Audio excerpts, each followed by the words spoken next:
தலையை வலிச்சு சீவிட்டு போனேன். வலிச்சு சீவிட்டியே நீ கிளவியான்னு கேட்டாங்க. ஃபஸ்ட் ஸ்டாண்டர்ட்லேருந்து 9th ஸ்டாண்டர்ட் வரைக்கும் எல்லாருமே அங்கே தான் இருந்தோம். எல்லாருமே சிரிச்சாங்க. எனக்கு அது ஒரு மாதிரி இருந்துச்சு. அடுத்த நாள் வந்து காய்ச்சல் வரல வேணும் உனக்கு வந்துட்ட அப்படின்னு கேட்டாங்க. அப்பவும் எல்லாரும் சிரிச்சாங்க.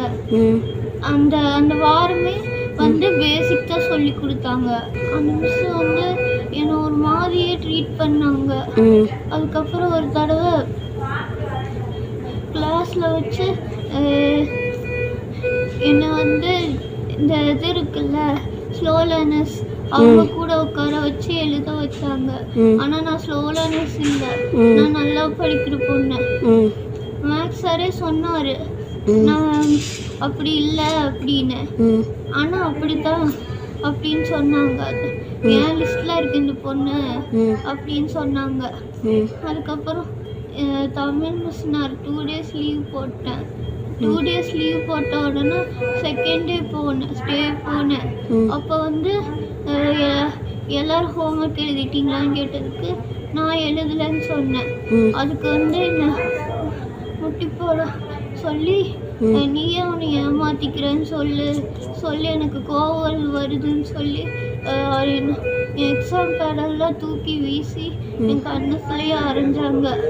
அதுக்கப்புறம் 4-5 தடவை அரைஞ்சாங்க. எல்லாருமே பார்த்தாங்க என்ன.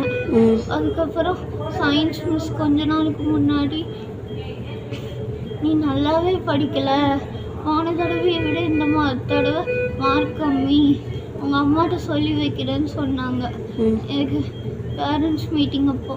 அதனால தான் நான் சின்ன காயமாக நடக்கும்னு நினச்சி பண்ணேன். அம்மா ஸ்கூலுக்கு போகக்கூடாதுன்னு. அது எவ்வளோ பெருசாகும்னு எனக்கு தெரியல. இவங்க இங்கிலீஷ் மிஸ் வந்து என்னை ரொம்ப டார்ச்சர் பண்ணுறாங்க.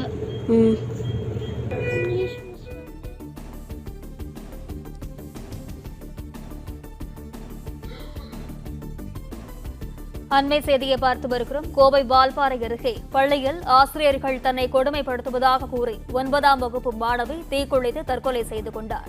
விவரங்களுடன் செய்தியாளர் நேசராஜ் இணைப்பில் இருக்கிறார். வணக்கம் நேசராஜ், இது குறித்தான தகவல்கள்.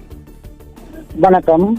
வால்பாறை ரொட்டிக்கடை பகுதியில் உள்ள அரசு மேல்நிலைப் பள்ளியில் பயிலும் 9ஆம் வகுப்பு படிக்கும் மாணவி முத்து சஞ்சனா. இவரை தமிழ் ஆசிரியர் ரமணிபாய், ஆங்கில ஆசிரியர் சியாமலாதேவி மற்றும் அறிவியல் ஆசிரியர் இந்தியா கொடுமைப்படுத்திய நிலையில் கடந்த 10ஆம் தேதி வீட்டில்